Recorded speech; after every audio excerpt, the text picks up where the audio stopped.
السلام علیکم ورحمۃ اللہ وبرکاتہ۔ یہ آج کے ویڈیو میں واقعہ بتاتے ہیں جب حضرت عائشہ رضی اللہ تعالی عنہا پر الزام لگایا گیا، اور سے سنیے جسم کے رونگٹے کھڑے ہو جائیں گے۔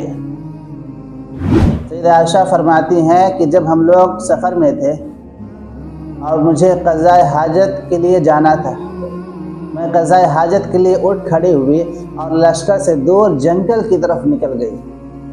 جب میں فارغ ہو گئی تو واپس لشکر گاہ کی طرف روانہ ہوئی۔ میرے گلے میں ایک ہار تھا، وہ ہار کہیں ٹوٹ کر گر گیا، مجھے اس کے گرنے کا پتہ بھی نہ چلا۔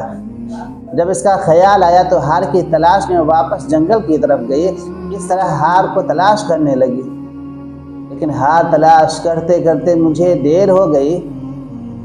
لشکر میں جو لوگ میرا ہودج اٹھا کر اونٹ پر رکھا کرتے تھے، انہوں نے خیال کیا کہ میں ہودج میں موجود ہوں، انہوں نے ہودج کو اٹھا کر اونٹ پر رکھ دیا، اور انہیں احساس نہ ہوا کہ میں اس میں نہیں ہوں، کیونکہ میں دبلی پتلی تھی، ہلکی تھی، اس وجہ سے اس اٹھانے والے کو جو میرا ہودج اٹھائے ہوئے تھے انہیں یہ احساس نہ ہو سکا کہ میں اس میں نہیں ہوں۔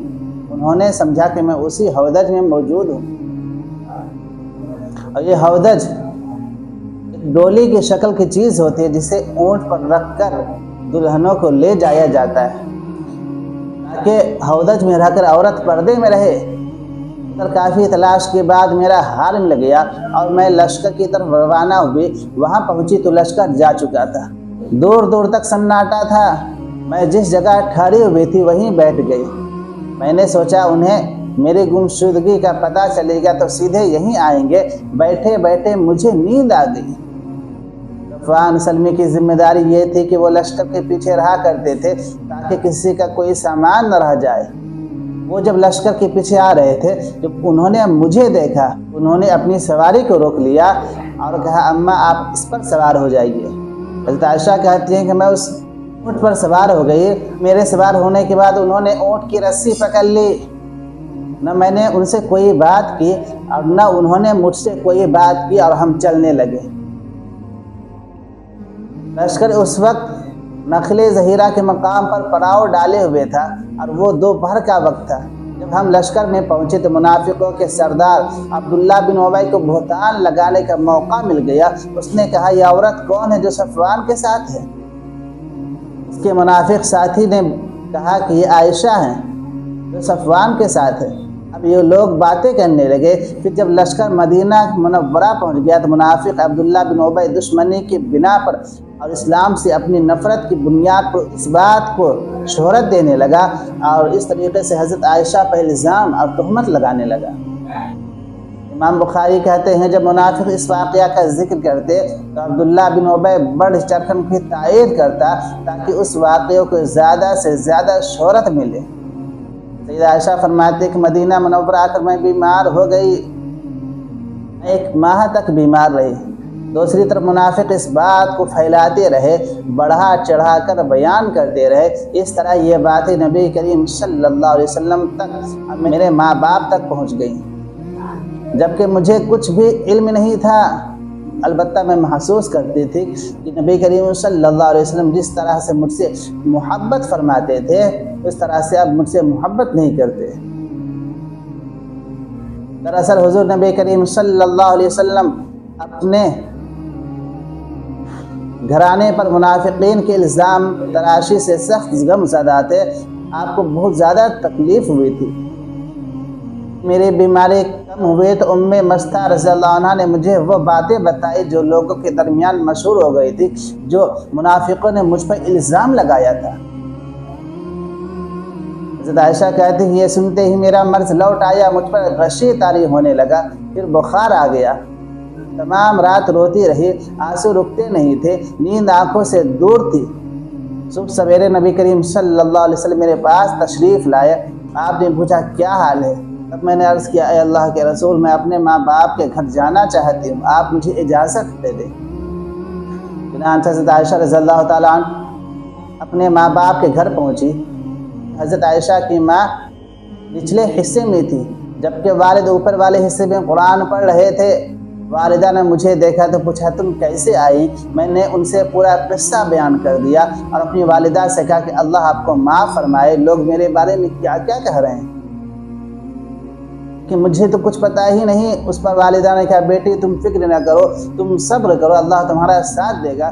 یہ کہہ کر حضرت عائشہ ان کی ماں رونے لگی، اوپر سے حضرت ابوبکر آئے، وہ بھی رونے لگے۔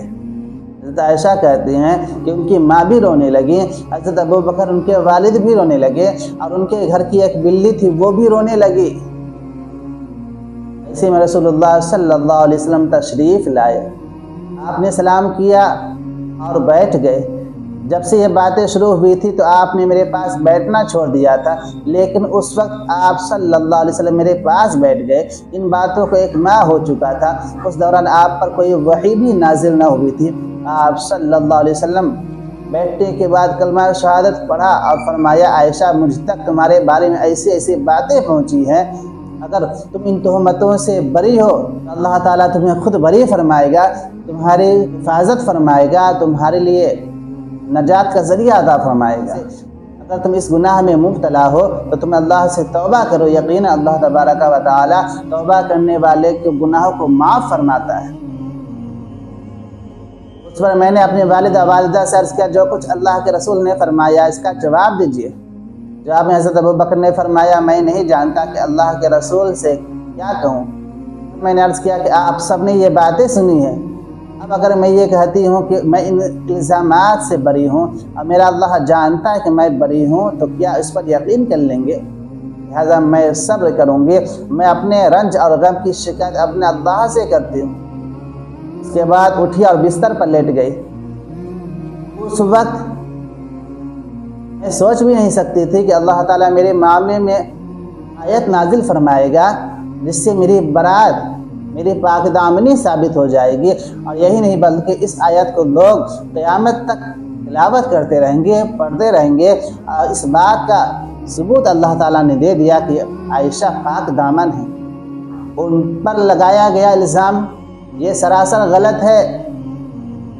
ابھی ہم لوگ اسی حالت میں تھے کہ اچانک اللہ کے رسول پر وحی نازل ہونے لگی۔ نبی پر وحی نازل ہوتی تھی تو چہرہ مبارک پر تکلیف کے آثار ظاہر ہوتے تھے۔ یہ بات محسوس کرتے ہوئے حضرت ابوبکر صدیق نے آپ صلی اللہ علیہ وسلم کو چادر اوڑھا دیا، آپ کے سر کے نیچے ایک تکیہ رکھ دیا۔ سیدہ عائشہ فرماتے ہیں کہ میں نے جب آپ صلی اللہ علیہ وسلم کے اوپر وحی نازل ہوتے ہوئے دیکھا کہ مجھے کوئی تکلیف نہ ہوئی، مجھے کوئی ڈر نہ ہوا، کیونکہ میں جانتی تھی کہ میں پاک دامن ہوں۔ پھر آپ صلی اللہ علیہ وسلم سے وحی کے آثار ختم ہوئے۔ اس وقت آپ صلی اللہ علیہ وسلم ہنس رہے تھے اور آپ کے پیشانے پر پسینے کے قطرے چمک رہے تھے، دو قطرے موتیوں کی طرح نظر آ رہے تھے۔ اس وقت آپ نے پہلا جملہ فرمایا وہ یہ تھا کہ عائشہ اللہ نے تمہیں بری کر دیا ہے اور تمہاری پاک دامنی کو واضح کر دیا ہے، ثابت کر دیا ہے، اور تم پہ جو الزام لگایا گیا ہے اسے جھوٹا قرار دیا ہے۔ اس پر اللہ تعالیٰ نے سورہ نور کی آیت نازل فرمائی۔ جن لوگوں نے یہ طوفان لگایا تھا، جو الزام لگایا تھا، وہ چھوٹی سی گروہ ہے، اسے اللہ تعالیٰ ضرور سزا دے گا۔ جو اس کا سردار ہے یہ عبداللہ بن ابی، اسے اور زیادہ اللہ تبارک و تعالیٰ سخت سزا دے گا۔ اس نے سراسر غلط الزام لگایا ہے حضرت عائشہ پر، یہ اللہ نے فرمایا۔ دیکھا آپ نے کہ اللہ تبارک و تعالیٰ نے حضرت عائشہ کی کس طریقے سے برات ظاہر فرما دی، پاک دامنی کو ثابت کر دیا، اور جو لوگ تہمت لگائے تھے اللہ نے اس کو عذاب دینے کا وعدہ قرار فرما لیا۔ اللہ تعالیٰ سے دعا کہ اللہ تعالیٰ تمام لوگوں کو حضرت عائشہ کی طرح نبی پاک صلی اللہ علیہ وسلم سے محبت کرنے کی توفیق عطا فرمائے، آمین۔